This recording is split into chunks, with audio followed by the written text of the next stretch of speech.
What's going on, everyone?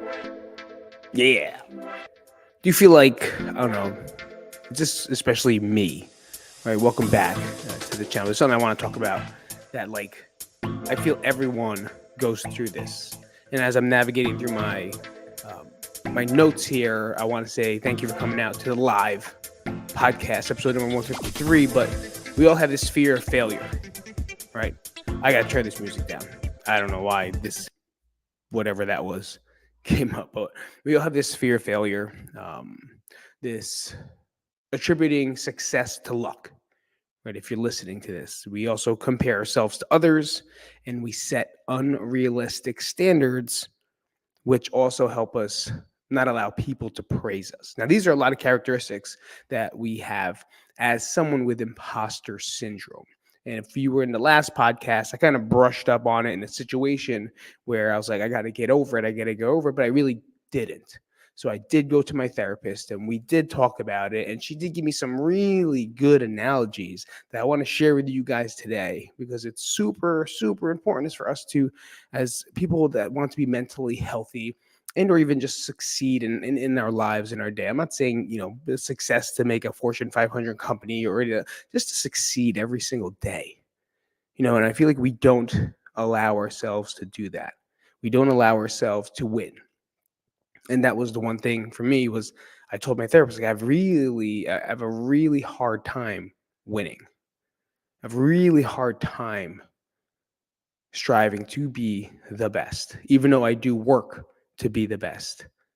The thing is, I don't accept the fact that I can be, or I can't accept the fact that I am. So if you're like me, hang on tight, sit in shoes of people that do have imposter syndrome. Because in Mental Mobility Podcast, episode number 152, no cuts, no edits, we are live. Thank you all for coming out today. I do appreciate every single one of you that have been a part of our Patreon, that are a part of our groups, that are a part of the bucktown.org, that have donated within the past couple months. Thank you, everyone that has contributed to the social project that we're all trying to do. If you see the shirts back there, bucktown.org, go check it out. Helping kids get off the streets, not only in New Jersey, but also now in Mexico and Chile, getting them off the streets and getting them into gloves, into wrestling mats, into shoes, in order to learn a martial art to better their lives. So check it out if you can. As always, get to bucktown.org if you can, please. And then just check it out. And if you have time to donate, throw a little donation in there. It will always, anything helps. Any little thing helps. You can buy a shirt if you don't feel like just donating money. Anything that you do, I will be, and we will be very grateful for your help in that situation. So today is my favorite fucking person, the defeat of myself, right? Trying to win me. And when I looked at it, I Googled it, right? Of course, I Googled it. I'm not going to go to memes of the day this week because I really want to focus on this. It was so eye-opening to me when my therapist told me. And I said, I'm going to get to that story in a second, but what is imposter syndrome? You hear it all the time, right? What's imposter syndrome? How is it a syndrome? What's that mean? Imposter syndrome is a psychological pattern where an individual doubts their accomplishments and has a persistent fear of being exposed as a fraud, despite evidence of their competence. It's common against high achievers and can be experienced in various aspects of life, including work, relationships, and personal endeavors. So, you do not ever accept praise. You do not enjoy people saying thank you. You do not enjoy people saying good job. You do not enjoy people saying, you don't have to accept it. Like me, when someone's like, Pete, you look great today. I'm like, oh, this old thing? You know what I mean? Like I say all the time. I don't know if you did. It's like, it's like, oh, Pete, nice hoodie, great hoodie. Oh, this old one, it's from 1995. Yeah, that's why it's fucking cool. Because it's a vintage ass hoodie. I can't believe I said vintage in 1995, by the way. But it's like a nice hoodie that I have, and someone complimented me. But I want you to put yourself in the other person's shoes. Okay. If you give someone a compliment, right, and you say, hey man, great outfit. I really love your fit today. looks cool. And then they go, it's all right. I got better stuff. How does that make you feel? Think about that. How does that make you feel that you just deflected? Bam, bam, bam, blocked. You blocked these compliments, or they blocked these compliments to you, or your compliments were blocked. You kind of feel shitty. Like, what do you mean, this old thing, you raggedy ass bitch? Like, what do you mean? Like, why would you say something like that? But that's what we do. Right. And if we do open your own company and you are being successful, most of the time you're like, oh, it could be better. Right. And that comes to the types of imposters there are, because there's different types of imposters, which I didn't know. There's different ones. She's like, look up the types of imposters. Okay, so let's get the first one. You tell me which one. Comment down below. Let me know which one you are. The perfectionist. Bink, probably. Right. I'd say most of us are number one. The perfection, or at least we will call ourselves that. The perfectionist sets extremely high standards for themselves and feels like a failure if they don't meet them. Goal lists, checklists. We talked about this in 2-3 episodes ago. And it's just like we never feel like we are enough. We never feel like we're worth it. We never feel like we ever do anything correct until it's super perfect, until we get 100 on the test. It's almost like you go back to the days of grade school and even maybe middle school for some people, and fuck you in high school too. And you would get the 100% smiley face sticker. Right? Nothing felt better than getting an A plus. But you strive always, and sometimes you try your best, and you just get a B minus, a B minus, a B plus, a C, an F. Now you feel like shit, and you keep working until you get that A plus, A plus, A plus, and it just beats you up because you have to be perfect, and you have to get that number, and you have to do as well as you can. But sometimes we're not there. The perfectionist characteristic is just one of those. It's imaginary because there's no such thing. Right? As much as we try to think of ourselves as perfect, we are not. You're always going to have a fucking pimple. Your ass is going to smell. And sometimes a little piss dribbles on your underwear. It's going to fucking happen.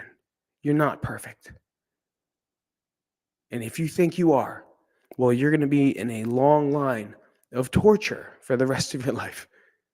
Because it's very hard to live mentally strong when everything has to be perfect. And then some people say, oh, yeah, my OCD. Right here all the time, my OCD. And yeah, I know this. I don't want to discredit anyone that has OCD. But you got to kind of let go sometimes. And you have to work at being maybe not perfect and accepting the fact that you are not perfect.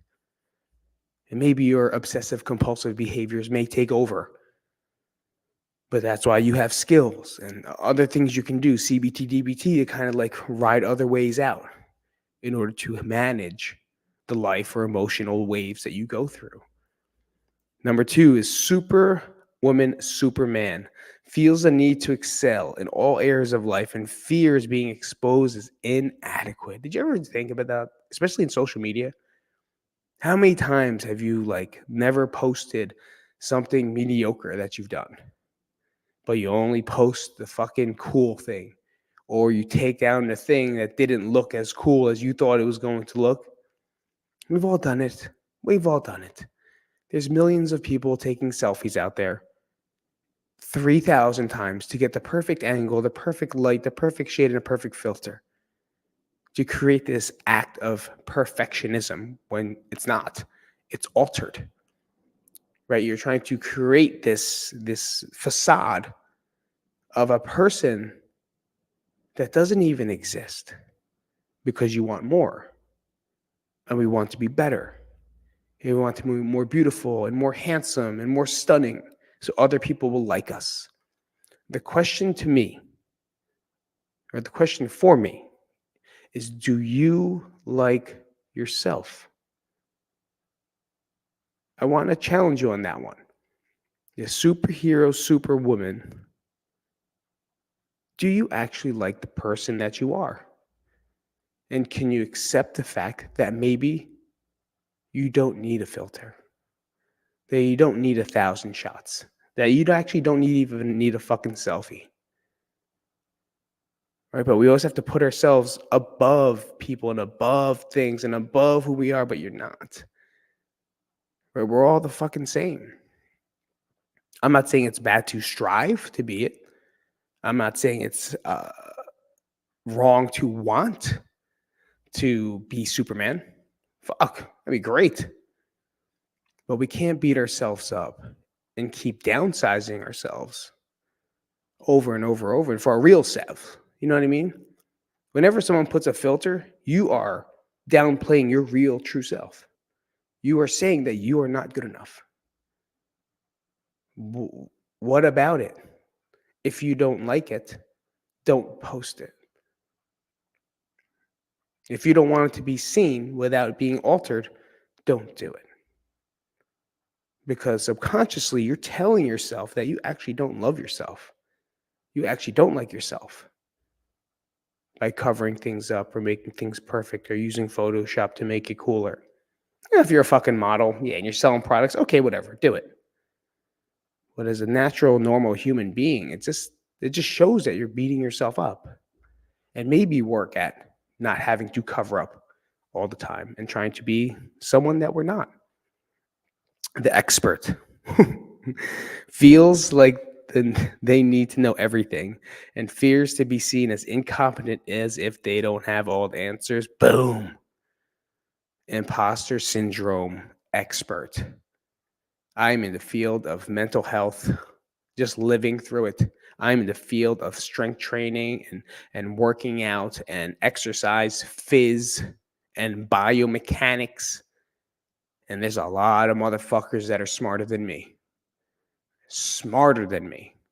Back in the day, I used to Google stuff and research things before I would make videos, not really even knowing the facts and the truth, and just stating it as is. And you get a lot of those experts now, right? They listened to the carnivore people, and they listened to the vegan people, and they listened to Dr. Berg, and they listened, and everything is so fucking overwhelming because there's so much information from so many quote unquote experts. No one knows the actual truth. No one understands clinical trials. No one knows actual case studies. They just go off what they hear on the internet and they perceive it to be true. When yes, it may be true, but is it true to you? Is it something that you need? Is it something that you're going to follow? Is it something that you actually have an idea about? No, and a lot of the trainers out there just kind of mimic what is people hear and say on the internet, and then deliver it to their clients. And I did that too. Right? I like it as collecting knowledge, but as I collect knowledge, I question, right? Everything. My one mentor, his name is Randy and Ted, right? Two elite fucking trainers in New York City. They were my first training mentors. Completely changed my life. Completely. And if they're listening right now, fucking, I can start crying and I want to hug you right now for completely changing my direction in life. Because they did. Because they're smart fuckers. And anytime I did something that I thought was good or thought was cool in exercise, they would ask me, why did you do that? And they're not doing it to be dicks, right? I mean, maybe a little bit.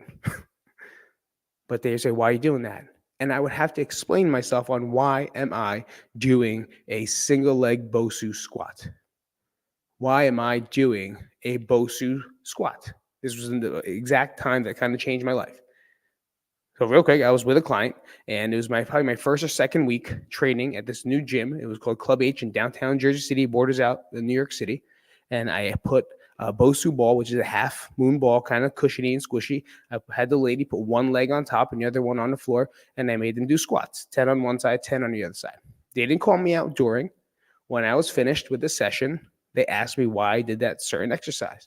And of course, I got nervous and I choked. And I was like, because I want to make it this stability, stability. That was like the big word back then, stability. And they were like, don't you think the lady already has trouble with stability? I was like, oh, yeah. They said, wouldn't you want to start her in a stable position first? Create creating stability, and then after that, maybe progressing it to an exercise that will create instability. And I was like, yeah, I guess that makes a lot of sense because everyone every day can't fucking stand on one foot, can they? Probably not, right? I want you to try it right now. Stand up, right? Stand on one foot, try to balance, and you want to make it harder? Close your eyes. It's fucking impossible, right? It's very, very difficult. That's what we do with a lot of athletes. You just close your eyes, and it's as simple as that. It'll make you fall. But it helped me realize that sometimes we have to question things. And as the expert, I always want to know more. I always need to know what's the new thing and why is it happening. And sometimes I overwhelm myself and sometimes discredit myself to the things that I really do know because I'll say, I don't know everything, or I'm not that good. I'm an okay trainer because I don't know everything. But in this field, like in this world, it's a lot to try to know everything. So maybe you can be an expert in life, right? Or in one thing in life. But are you really? Or are we just making it a lot harder for us to live and just be happy with the things that we already have and what we can do? You know, there's that boundary. There's that boundary of searching for perfectionism, searching for the expert, searching to be a superhero, right? Trying to save everything and be bigger than everything. That we forget about all the little things that we've just done and accomplished in order to try to be that person.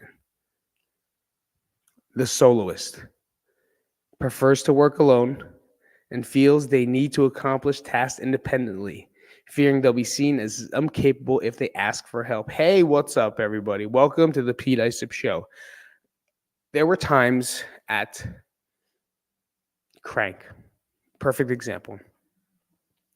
We would have parties, right? Crank parties, raves, fucking awesome. You know, Crank is my old gym. And people would ask if I needed any help. And I would be so mad at them for even asking the fucking question. Like, who do you think I am? Like, I can't do this by myself. No. And I was like, no, it's okay. You enjoy yourself. I'm dying inside. I don't want to vacuum. I don't want to pick up rice on the mats. I don't want to do all this shit. But I also don't want these people, my guests, to do anything. I don't want them to lift a finger. But think about it again as the same thing as a compliment. They asked me if I needed any help. And they're offering me fucking chocolate chip cookies. And I was like, fucking take those cookies out of here. I don't want that shit. I don't need your shitty fucking macadamia nut chocolate chip cookies. I don't know where that came from. And now how do they feel? Most of them started helping me anyway. But some of them were just like, okay, you know, and leave him alone. Leave Pete be. It's Pete. It's a Pete thing. It's a Pete thing. It's Pete does, you know. But it's not what I do. It was my defense mechanism to prevent showing weakness, to prevent showing that I can't do this myself. And I can. It'll just take a really long time, but with their help, it probably would have been so much shorter, so much easier. Right? But my ego was so fucking strong that I could do it myself. That the soloist wanted to play the piano and guitar all by himself and make this one-man show where no one had to do all the work. They just had to come and watch.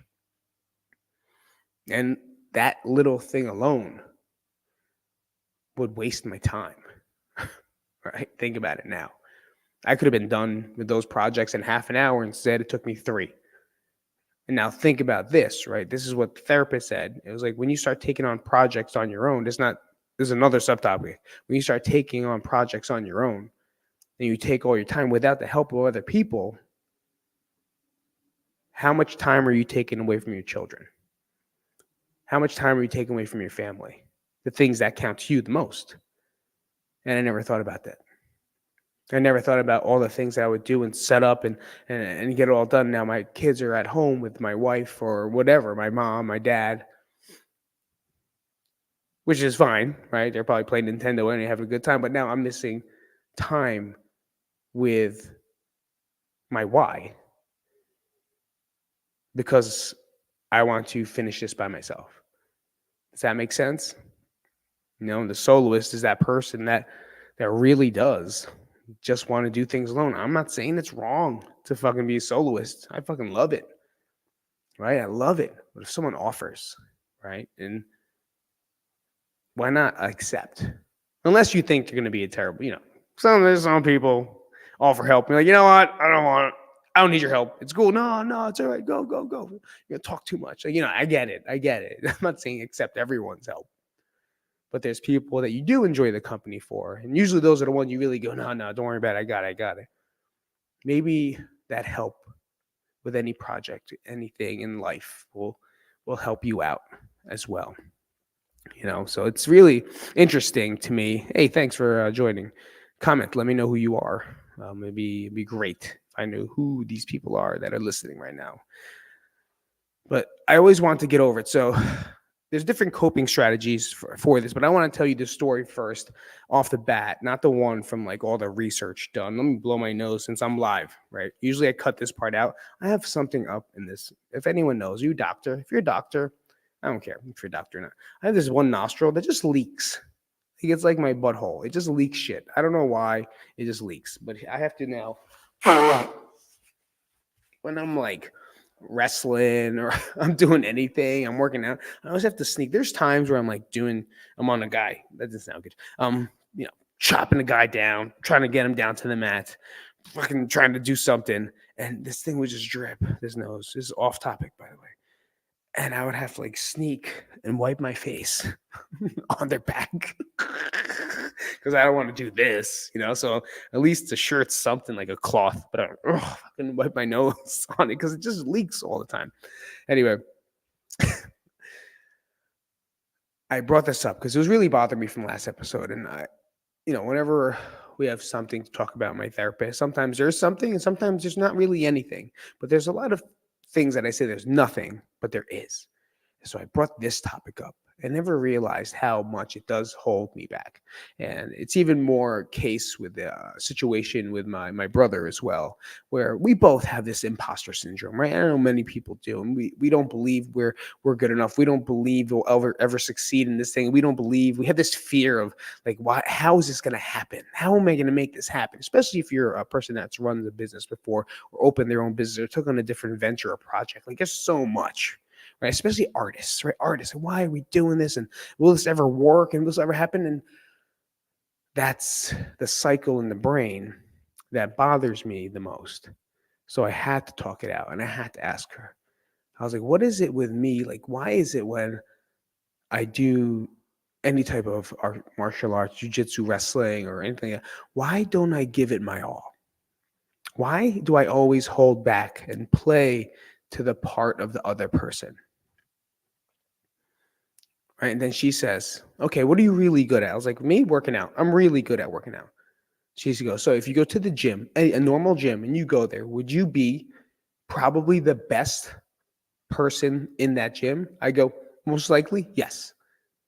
In a confident way, yeah, I do believe I can not outperform, but I do know much more than many people inside that gym, if not 5%. She goes, exactly.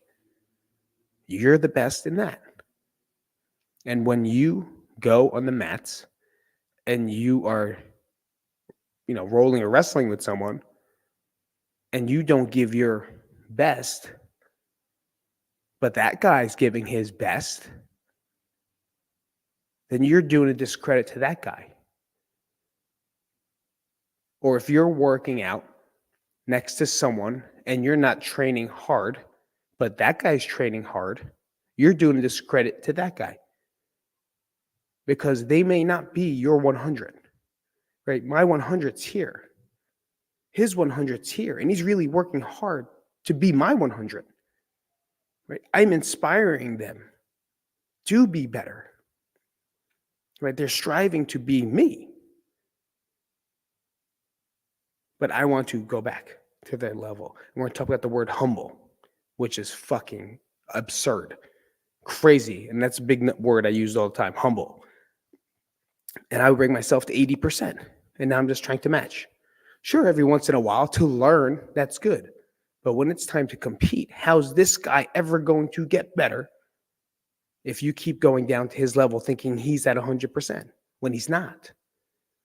He's matched up at his 100%. He needs someone that's here so he can raise up and now he can get better. She can, whatever, fucking cares. I'm holding back and I have a tattoo on my fucking arm that says it. And the whole thing is nuts, right? I am powerful beyond measure. If you never heard of the quote, go look it up.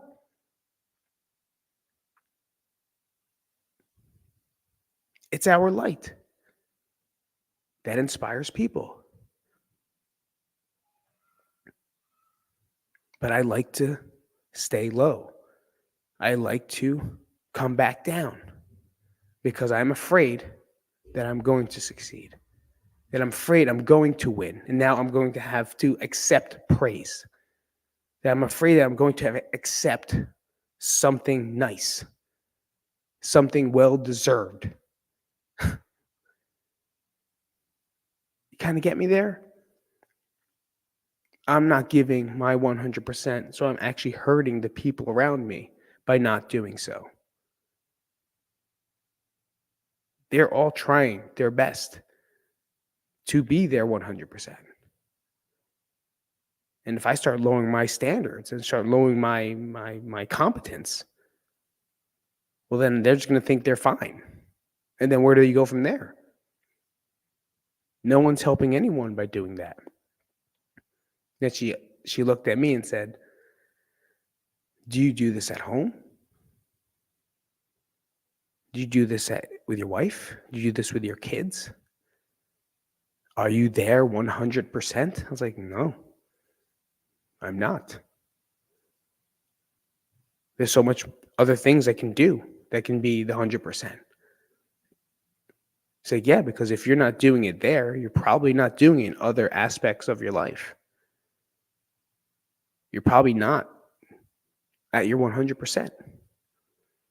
And that's when I said, yeah, well, I've always believed that I had to be humble. Then we started talking about not religion, but religion. Then she goes, Google the word humble. So I'm going to Google the word humble.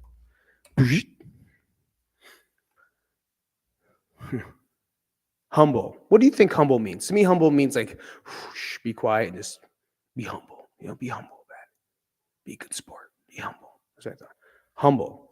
Having or showing a low estimate of one's own importance. So that phase. Lower in dignity or importance. You're less than. I did not know this. Like you're showing that you're not important. As someone that's supposed to be, I don't know how to say that, looked at as like, your shit. You don't want to accept that praise and you want to look super lower than important. I think there's a time and place, absolutely, but that's not what I thought humble was. She goes, now look up the word humility, right? And it's the same thing. A modest, low, or view of one own's importance. So now this is the view of one person, but I'm not lowering myself. Show humility, right? And one thing, quote from the Bible. Like, I'm not a big Bible person, but Jesus washed other people's feet, right? There's a story. He was God, but he still washed feet. For me, in that sense, I believe that managers and owners should wash dishes, right? Like they have to show the people around that he gives a shit enough that he can wash dishes too. And that's perfect. And that's the humility behind it. He's not saying he's going to do it all the time because he has to rise up and he has to run the restaurant or run the hotel, whatever. But they got to show that they can wash dishes. I was never a fan of a manager that walked in and never touched a fucking plate in their life. You know what I'm trying to say? Those people like their manager and like, oh yeah, I do this, but they don't even know how to fucking use the washing machine. If it breaks, it's over. Hell, that sucks for you. You better learn to wash dishes. Because your company, it's your stride, it's your thing. I don't know where I was going with that, but for the most part, that's kind of what I think about whenever I think about being, thinking of being humble or showing humility. Don't be less than. Right? Don't be me right now. I love saying that because like I'm showing this to you, but I'm not telling you what it is to do. I'm not telling you what to do. I'm telling you what I'm going to do. Everyone thinks like I'm a therapist. Make sure I'm not a fucking therapist. And put it out there. I'm not a doctor. I'm not a therapist. I'm not someone you should listen to ever. But if what I'm doing makes sense to you, well then let's ride together. That's it. I have friends that are therapists and they help me out as well. Right? But if this is like coaching and strength stuff and anything mindset, yeah, I'm an expert. And that I took that. It felt weird to say so. Jesus Christmas. So let's talk about the coping mechanisms behind this, and that's probably one of them, right? Number one, acknowledge your feelings. Recognize that what you experience is imposter syndrome. That's a common phenomenon. You're not alone. It's always you're not alone, right? We always think we are, but we're not. Number two, reframe negative thoughts. Challenge negative self-talk by focusing on your achievements and reminding yourselves of capabilities. What I just did, right? I'm an expert. I can say I am. Am I the most know everything expert? No, but am I expert in what it is I do and what it is I train people and do? Yes, I am. I am someone you can go to for information based off everything that I know within my knowledge. And if I don't know it, I will find out. Right? That's what I always say. I can say that with confidence because that's how confident I am about being a trainer. That's how confident I am about being a coach.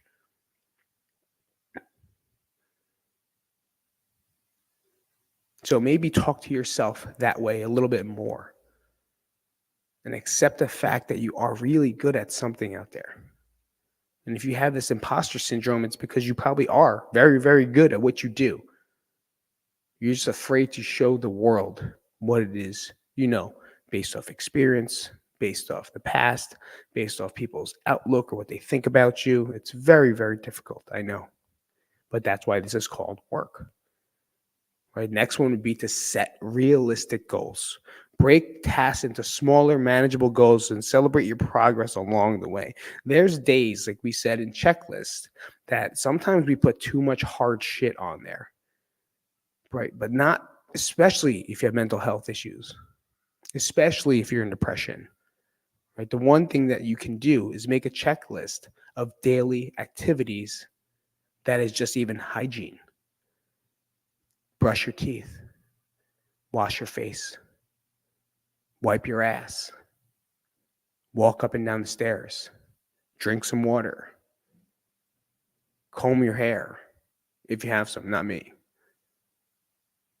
Put on an outfit. There's little things like that. Those are wins, especially with depression. Those are wins. But we discredit the fact that there's little things in the day that we normally do and don't accept them as tasks complete. And they are. My checklist every day runs through stuff, and there's so many things that are just even behind it that are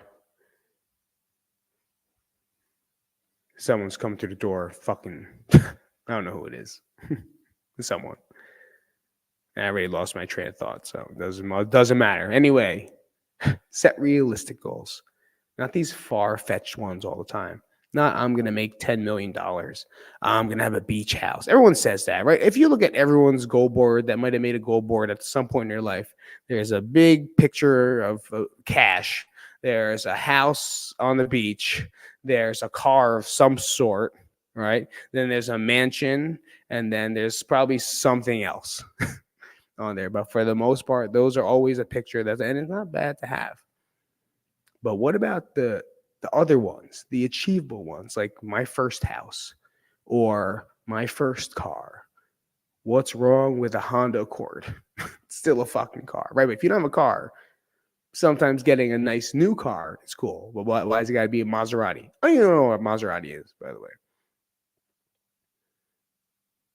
Why has it got to be a beach house? Maybe just living close to the beach in a house. It's like little things like that where it's there. But sometimes we put too high of expectation on those goals that we forget about all the small ones that we do. Seek support. As always, seek support. like me, right? I can't do this by myself. I cannot manage my life on my own. I have to listen to things. I have to practice. I have to practice my skills. I have to realize situations. I have to realize and manage my emotions. I have to know what is happening when it's happening. And the more I practice it, the more I do it, the more I get it. It's like doing reps, right? The more I squat, the more I bench, the more I deadlift. That's practice. The more I drill, the more I do takedowns, it's practice. And we get better at it day by day. It becomes part of us. It becomes routine. It becomes easier.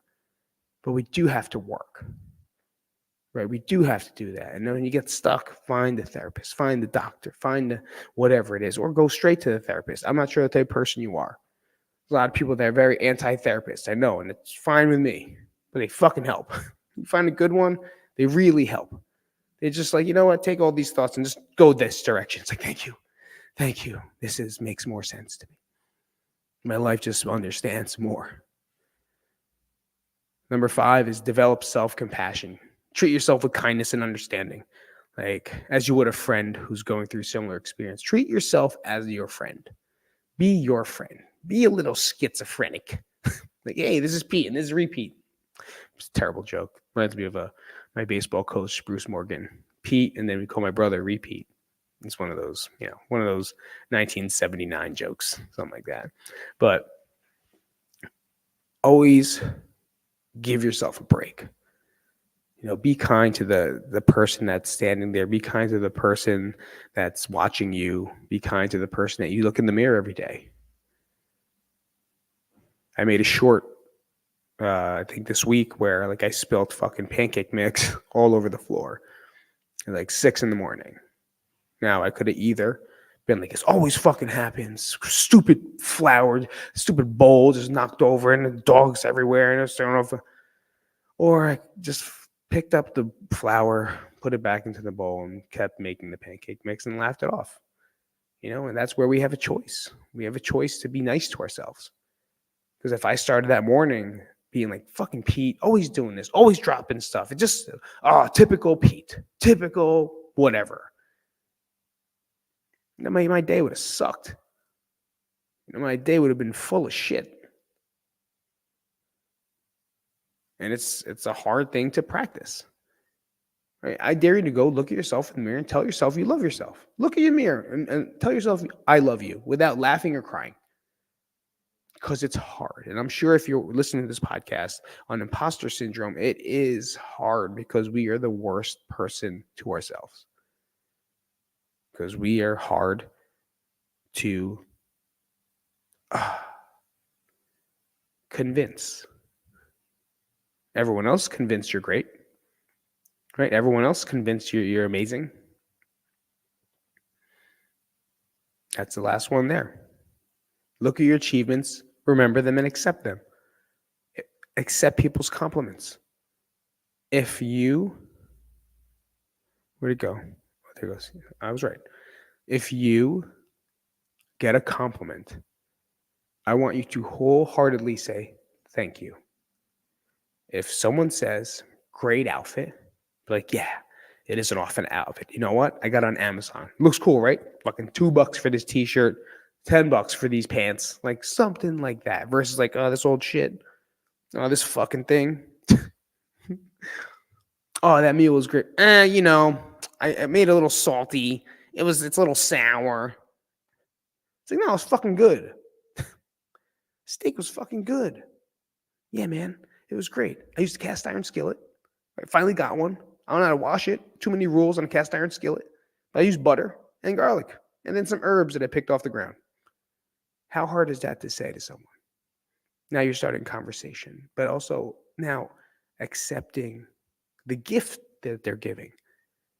Right? We talked about last week, it's like my coach would give me a stripe or a belt to promote me as a gift he's giving for what he sees in me as progression. And when I go, I hate this shit. I hate fucking don't clap. Why is everyone clapping? Don't throw me. I'm doing it. Is my coach wrong to give me that? No, he's not. He believes I deserve it. So why would I not allow him to give it to me? And it's hard. It is hard to accept help. It is hard to accept compliments. It is hard to accept many things in life.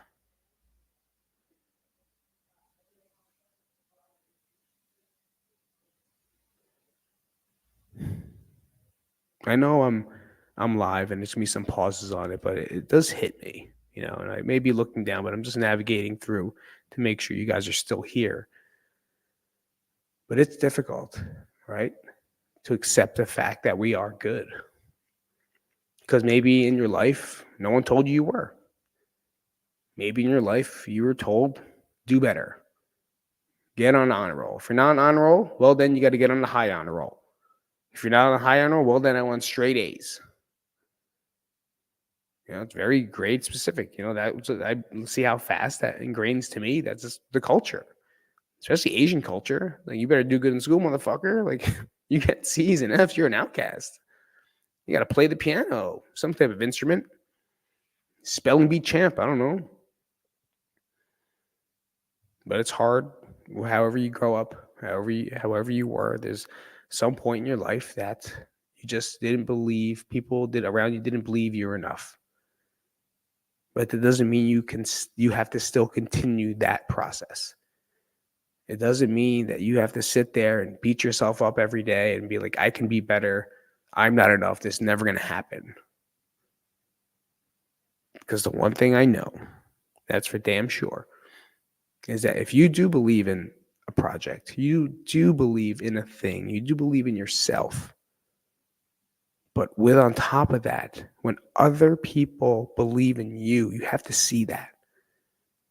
Because the soloist, the expert, the superhero, the perfectionist never sees the outside. We only see what's inside. And a lot of times what we see inside is shitty. A lot of times what we say to ourselves is fucking terrible. But you have a crowd of people saying, great job, good, you're doing great. We believe in you.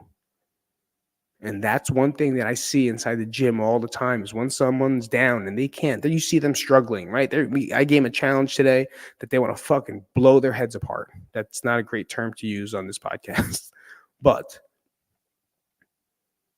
they were struggling.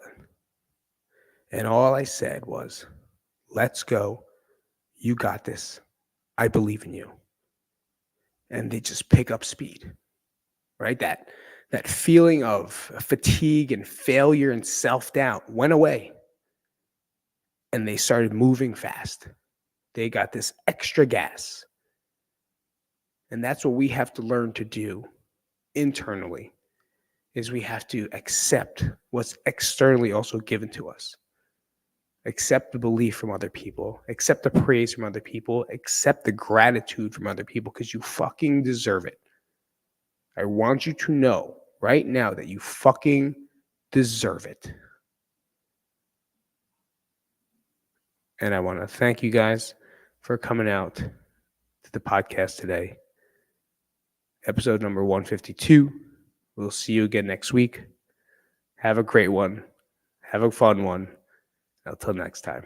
This is Pete from the Mental Mobility Podcast, episode number 152.